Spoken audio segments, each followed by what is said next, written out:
বারবার আচরণবিধি লঙ্ঘন করে ছাত্র শিবির সমর্থিত প্রার্থীরা ম্যান টু ম্যান সেট করে প্রত্যেকটি বুথের সামনে, কেন্দ্রের সামনে তারা ম্যান সেট করেছে এবং এই লোকগুলো হাতের মধ্যে স্লিপ দিয়ে দিয়ে গেছে।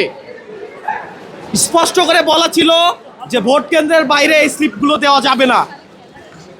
এবং সকালবেলা আমরা দেখেছি যে স্পষ্ট করে বলা ছিল যে ক্যাম্পাসের 1 নং গেট দিয়ে ভোটাররা প্রবেশ করতে পারবে, সঙ্গে কোনো কাগজ চিরকুট নিয়ে প্রবেশ করতে পারবে না।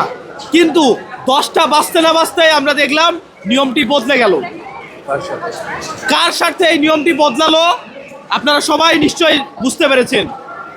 এবং এক পক্ষ যখন আরেক পক্ষকে কন্ট্রোল করতে পারলো না, ঠিক তখনই অন্য পক্ষও স্লিপ ঢুকানো শুরু করলো। এবং পোলিং এজেন্টরা, প্রত্যেকটি বুথে পোলিং এজেন্টরা ছাত্রদল সমর্থিত আমরা দেখেছি যে তারা পুরো প্যানেলের চিরকুট ভোট কেন্দ্রের ভিতরে বসে বসে দিচ্ছে।